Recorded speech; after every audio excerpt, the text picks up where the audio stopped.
আমি একজন নারী উদ্যোক্তা। আমার যে ডিজাইন আছে জুতাগুলা সব আমি নিজে ডিজাইন করি, মাটির কালার গুলা নিয়ে আমি কাজ করি। আর এখানে আপনি জুতা যেহেতু করতেছেন, ওইখানে খুব বেশি ব্রাইট কালারও আমি ইউজ করতে পারতেছি না, কারণ স্যান্ডেলটা যাতে পড়তে পড়তে আবার নোংরা হয়ে গেলে দেখতে ভালো লাগে না। জুতা এরকম একটা ব্যাপার, আপনাকে সুন্দর হতে হবে, লুক্রেটিভ হতে হবে, পড়তে কমফোর্টেবল হতে হবে, আবার ডিউরেবলও হতে হবে। একটা ড্রেস কেনার সময় কিন্তু কেউ জিজ্ঞাসা করে না যে ভাই আমার ড্রেসটা কয়দিন টিকবে, কিন্তু যখন আপনি একটা জুতা কিনতে যাবেন এটা কিন্তু জিজ্ঞাসা করে আমার এই জুতাটা কয়দিন আমি পড়তে পারবো। আমরা এই ব্যাপারেও আস্তে আস্তে করে অনেকটাই আমরা ইমপ্রুভ করছি। এই যে সোলটা আছে এটা কিন্তু পুরোটা কাঠের সোল, এই নিচে এটা রাবার এবং ভিতরে কিন্তু কাঠ দিয়ে করা, সো দ্যাটস এটার কোনো সাউন্ড হবে না এবং এটা প্রচন্ড লাইট স্যান্ডেল। ফোমটা আমরা ইউজ করছি, অনেক ফোম আছে হচ্ছে গিয়ে পায়ে দেওয়ার সাথে সাথে আপনি একদম তুলতুলা ফোম, আমি পা একদম দেবে গেল আমার, কিন্তু আপনি বাসায় নিয়ে দেখলেন এক সপ্তাহ পরার পর আপনার ফোমটা বসে গেছে। তো আমরা এরকম ব্যালেন্স ফোম ইউজ করি, এটা যাতে আপনি ইউজ করতে পারবেন, আপনি অত তুলতুলা ফিল হবে না, কিন্তু আপনার পায়ের জন্য যতটুকু প্রয়োজন সফটনেস আমরা ওই সফটনেসটা এখানে প্রোভাইড করি। কাজ করা স্যান্ডেল আপনি সবখানেই পাবেন, কিন্তু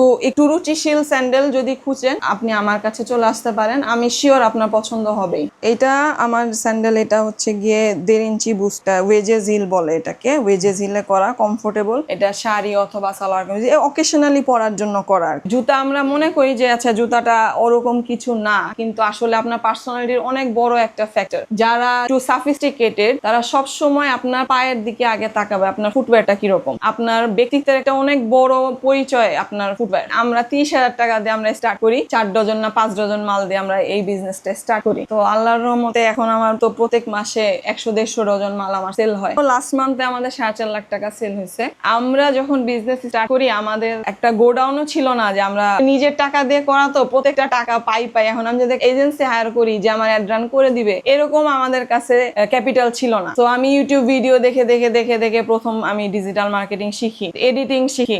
এই আস্তে আস্তে আস্তে আস্তে আস্তে করে যে গ্রো করা, তারপরে রাত জেগে কাজ করে সকালবেলা অফিস করা, এটাও অনেক ডেডিকেশন। আসলে আমি যদি চাকরি করতাম, আপনার এরকম ডেডিকেশন আসলে আপনি চাকরি করলে লাগে না। বিজনেসের খারাপ সময়গুলো হচ্ছে আমরা কখনো নেগেটিভ কথা বলি না, যখন সাইজে প্রবলেম হবে, পার্সেল রিটার্ন আসবে, খুব বিরক্ত লাগবে, কিন্তু আপনি যদি এটা ধৈর্য নিয়ে চালায় যেতে পারেন তাহলে আপনার এটার ফিউচার ব্রাইট। কিন্তু আপনাকে প্রচন্ড মাথা ঠান্ডা রেখে কাজ করতে হবে, এবং আমি মনে করি ক্লায়েন্টদের সাথে যদি আপনি মাথা ঠান্ডা রেখে কথা বলতে পারেন তাহলে তারা কখনো আপনাকে খারাপ ভাবে না। সবসময় অ্যাকচুয়ালি ক্লায়েন্ট আপনার পক্ষে থাকে, এই সবসময় ক্লায়েন্ট আমাদের পক্ষে ছিল। প্রথম কাজটা আপনাকে ক্লায়েন্টের পক্ষে থাকতে হবে। আপনার প্রোডাক্টের একটা প্রবলেম হয়েছে, আপনি তার এগেইনস্টে চলে গেলেন যে হ্যাঁ আপনারই তো সমস্যা, এটা করলে হবে না, আপনি তার পক্ষে চলে যাবেন যে হ্যাঁ এটা তার মানে কোনো প্রবলেম হয়েছে, তখনই দেখবেন যে আপনি এটা ইজি হয়ে গেছে। যারা পছন্দ করে তাদের কাছে এটা ওয়াও, যে আল্লাহ এত সুন্দর জুতা আপনি এত কম দামে দিতেছেন। আবার যারা বুঝে না তারা আমাদের বলে যে এই জুতা এত দাম দিয়ে দিতেছেন। তো আমাদের 2 রকম মানুষই আছে। তো আমরা এই কারণে কিন্তু সবাই আমার ক্লায়েন্ট না।